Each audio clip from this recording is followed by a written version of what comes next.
연인과의 고백? 이제 선생님 설교 시간에 계속 말하지만 전도사님은 지금 사모님과 결혼할 때 썸을 탈 때부터 연애를 하기는 기간까지 딱 일 주일이 걸렸습니다.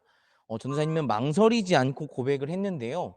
우리 보통 연애 프로그램 보면 막 썸 타고 막 알콩달콩한 모습 막 이렇게 보면 '제발 좀 누가 먼저 고백했으면 좋겠는데.'라는 모습을 볼 때도 있고, 때로는 어떤 사람이 무슨 잘못을 했을 때도 '아 저 사람이 저 잘못을 좀 상대방에게 미안하다고 고백하고 말했으면 좋겠다.' 이 고백이라는 단어가 상황마다 다르지만 때로는 '꼭 했으면 좋겠다.'라는 때도 있고요. 때로는 '조금 더 안 했으면 좋겠다.'라는 그 말이 있습니다. 그런데 오늘 우리가 읽은 이 그의 느헤미야 9 장의 고백은 누가 시켜서 한 것도 아니요, 느헤미야와 함께 했던 이 백성들이 고백하는 내용으로 시작합니다. 좀 어려운 말로, 아니 좀 더 직설적인 말로 이들이 죄를 자복했다라는 게 이 성경 느헤미야 9 장의 소제목인데요. 이들이 무슨 죄를 자복했을지는 전사님에게 말씀을 통해 나눠 보겠습니다. 오늘 읽지는 않았지만 전도사님이 9장 1 절에서 2절 말씀 한번 읽어 줄게요. 그다 스무 나흔 날에 이스라엘 자손이 다 모여 금식하며 굵은 베옷을 입고 티끌을 무릅쓰며 모든 이방 사람들과 절교하고 서서 자기의 죄와 조상들의 허물을 자복하고. 여기서 절교하다라는 말은 우리가 생각하는 그런 친구 간의 절교가 아닙니다. 뭐 그들을 모른 채 한다는 게 아니라 그들의 문화와 이방인을 섬겼던 모든 것을 단절한다는 겁니다. 하나님의 말씀과 복음을 전해야 되는 대상으로서는 오케이. 하지만 그들의 문화를 받아들이는 것은 X. 그것을 단절하겠다는 의미인데요. 저번 주 말씀 느헤미야 8장에서는 이들이 모세의 책, 지금 전사님 말하는, 여러분에게 쉽게 설명하면 이 성경책, 이 백성들에게는 모세에게 해주셨던 하나님의 약속, 하나님의 말씀, 지켜야 될 하나님의 법을 의미합니다. 그것들을 읽어달라고 했는데요. 이 백성들이 그 말씀을 듣고 막 펑펑 눈물을 흘렸죠. 눈물을 흘리면서 자신들이 하나님을 잊었던 것이 아니라 자신이 깊숙하게 있는 이 환경 때문에 기억하지 못했지만 하나님의 말씀을, 하나님을 내가 기억하고 있구나라는 것을 전도사님이 여러분에게 저번 주에 설명을 해줬어요. 근데 그 백성들이 이제는 자발적으로 일어나서 말을 하는 겁니다. 내가 하나님 앞에 죄를 고백하겠다고 말하는 거예요. 죄를 고백하는데 여태까지 이 백성들이 설명하는 것은 내가 하나님이 없다라고 생각을 했고, 하나님께 은혜를 받은 적이 없다라고 생각을 했고, 하나님께서 지금 이 순간에 나와 함께 하실 거에 대해 고민을 했었던 이 백성들이 이제는 뭐라고 9장에서 고백을 하냐면 어 그게 아니었다는 거예요. 하나님께서 우리 조상들 때부터 지금까지 여태까지 계속 우리와 함께 해주셨다는 겁니다. 우리의 삶을 위해 하나님께 기도했을 때 전적으로 하나님을 의지해야 된다는 말을 전도사님들이나 많은 목사님들이 말하잖아요. 근데 이들이 삶을 전적으로 의지했기 때문에 자신이 생각한 대로 방향대로 가지 않으니까 실망도 하고 넘어지고 막 의기소침해져 있었는데, 이제 그것을 뛰어넘어서 이러한 이루어지지 않은 상황 가운데서도 하나님의 은혜가 있다라고 고백하는 거예요. 하나님께서 나와 함께 해주셨다고 고백을 하는 거예요. 그 내용이 자신의 조상들로부터 지금 자신들의 모든 상황이 남들의 잘못이 아니라 우리의 잘못이라고 설명을 합니다. 조상들이 하나님의 말씀을 지키지 않았고, 우리가, 남이 아니고요, 우리가, 이 모든 공동체 사람들이 하나님의 말씀을, 하나님을 만나는 방법을, 하나님과 함께하는 방법을 잘 지키지 못했기 때문에 이 상황까지 왔다라는 고백을 하면서 이 백성들이 9장 17절에 뭐라고 고백을 하냐면, 전선생님 좀 쉬운 성경으로 읽어줄게요. 그들은 말씀을 듣지 않았고 주께서 그들 가운데 행하신 기적을 잊어버렸습니다. 그들은 고집을 피우며 주께 반역을 꾀했고 우두머리를 뽑아 종살이 길로 되돌아가려고 했습니다. 그러나 주는 용서하는 하나님이십니다. 주는 은혜로우시고 자비로우시며 쉽게 노하지 않으시고 사랑이 많으신 분이라 그들을 버리지 않으셨습니다. 아멘. 계속 백성들이 자신들의 죄를 고백하면서 9장에서 이런 말을 해요.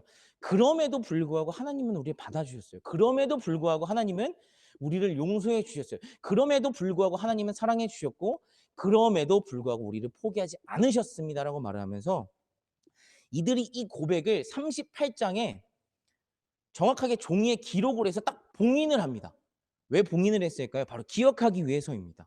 그러니까 이들이 지금 뭐 1장에서 느헤미야가 우리가 하나님의 말씀을 어겼기 때문에 이 자리에 있습니다. 하나님 이 백성을 도와주세요 했던 느헤미야 고백이 그 고백을 뛰어넘어서 이 백성들이 느헤미야와 함께 성벽을 재건해 가면서 이제는 느헤미야가 하는 말이 아니고요. 이들에게 말씀을 가르쳤던 에스라가 하는 말이 아니라 본인들 스스로가 하나님 앞에 나아가서 내가 잘못한 거, 우리가 잘못한 거, 앞으로 우리가 어떻게 살겠습니다. 그리고 여태까지 지내왔던 것이 하나님의 은혜입니다를 지금 고백하는 순간까지 온 겁니다.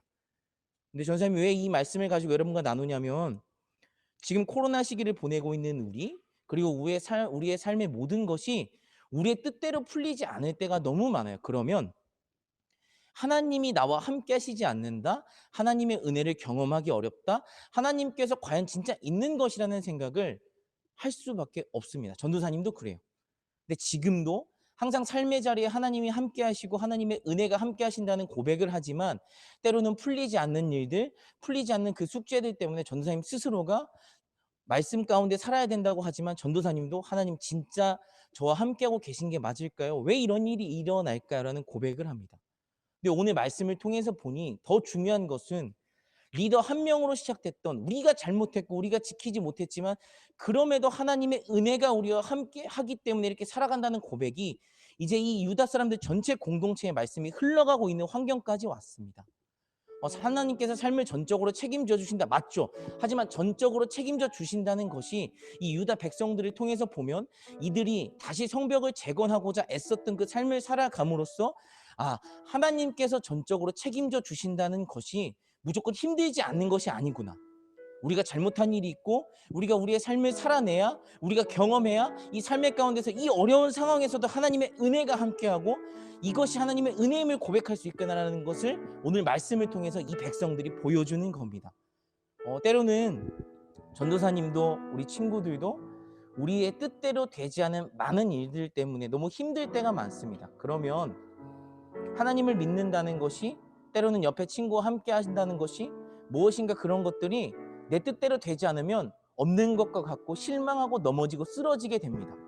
그런데 오늘 유다 백성들 느헤미야와 함께하는 자신들의 죄 때문에 이 상황까지 왔다는 이들의 고백을 통해 우리가 얻을 수 있는 것은 정말 어려운 고백이지만 이 어려운 상황 가운데서도 하나님의 은혜와 사랑이 함께 한다는 그 고백들, 내가 잘못됐고 잘되고의 문제가 아닌 것 같아요.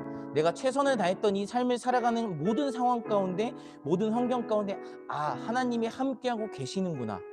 나의 잘못이었구나. 전적으로 하나님이 책임져 주시고 하나님께서 말씀으로 약속해 주시고 이렇게 했으면 좋겠다라고 해주시는 그 모든 말씀 가운데 우리가 살아가지만 결국엔 살아내는 우리 때문에 우리가 은혜를 못 받을 수 있고 우리가 고백하지 못하기 때문에 그 은혜를 경험하지 못하는 거라는 말을 오늘 유다 사람들이 통해서 우리가 느낄 수 있습니다. 이렇게 한 주간 예배를 쉰다고 했을 때 전사님도 복잡한 생각이 되게 많이 들었어요.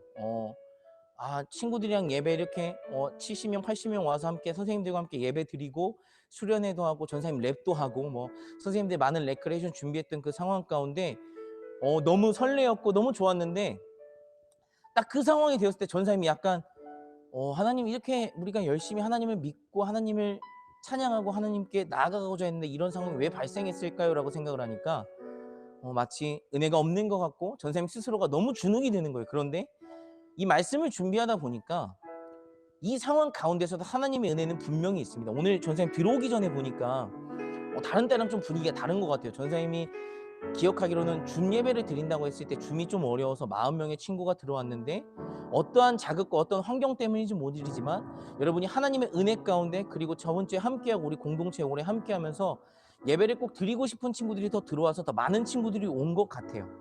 그래서 전사님이 느끼는 게 뭐냐면 전도사님이 이렇게 눈앞에 보이는 그 하나님의 은혜라고 생각하는 그 작은 결과들 때문에 하나님의 은혜를 가릴 수 있겠구나 생각을 많이 합니다. 그래서 여러분 할 수만 있으면 이 어려운 상황들, 맘대로 풀리지 않는 어떠한 상황들, 그리고 공부 가운데도 풀리지 않는 내 비전이 보이지 않는 상황 가운데서도 분명히 여러분 하나님께서 함께 하시기 때문에 그 시간이 지나면 분명히 하나님의 은혜가 보일 거고 하나님의 비전이 보일 거고 하나님의 꿈이 여러분과 함께하는 것이 보일 겁니다. 그렇기 때문에 이 유다 백성들이 쉽게 보낸 게 아니잖아요. 진짜 어렵게 1장부터 이 9장까지 있었던 상황 가운데 온 겁니다. 정말 힘들게 왔어요. 얼마나 힘들었겠어요. 자신들이 조를 짜서 이 민족들이 지켜야 되죠. 성벽은 재건해야 되죠. 낼 돈도 없어서 세금 낼 걱정해야 되죠. 많은 가운데 있는데 이제 이 백성들이 모여서 금식하며 기도하면서 했던 고백이 뭐냐면 이것조차도 하나님의 은혜입니다 고백을 하는 겁니다. 그러면 할 수만 있으면 우리 부평중고등부 친구들, 선생님, 그리고 전도사님까지 우리가 어떠한 상황이 앞으로 발생될지 아무도 몰라요. 공부하러 가서도 다시 여러분이 줌으로 수업을 할 수도 있고 다시 전원 등교가 될 수도 있고 많은 상황 가운데 그리고 내 비전과 꿈을 찾는데 어려움이 발생할 수 있습니다. 하지만 그 모든 환경과 과정이 그것이 하나님의 은혜 가운데 있음을 그리고 분명히 그 은혜가 함께하고 하고 있다는 그 고백을 할 수 있는 전도사님과 여러분이 되었으면 좋겠습니다. 어렵습니다. 전도사님들 어려운 것 같아요. 이 백성들이 이렇게 결심을 했다는 것 자체가 전도사님은 대단하다는 생각도 들고 이 고백을 어떻게 했을까 말씀을 묵상하면서 계속 봤습니다. 하지만 여러분 전도사님이 그 말했던 것처럼 그 한 사람의 시작으로 됐던 것처럼 만약에 그것이 되지 않는다라고 생각을 한다면 여러분이 있는 자리에서 여러분이 먼저 시작해 보십시오. 여러분이 먼저 하나님의 은혜를 경험하고 여러분이 먼저 하나님의 은혜를 고백하고 여러분이 먼저 하나님의 사랑이 무엇인지 경험하고 여러분 친구들과 나누면 분명히 어느 순간 여러분이 속해 있는 공동체 그리고 우리 부평 중고등부 모든 친구가 하나님의 은혜를 이 시기에 경험했다는 고백을 할 수 있을 것 같습니다. 한 주간 더 잘 보내고 우리 2월 27일 이 현장에서 예배 드릴 때 만났으면 좋겠습니다. 기도하겠습니다.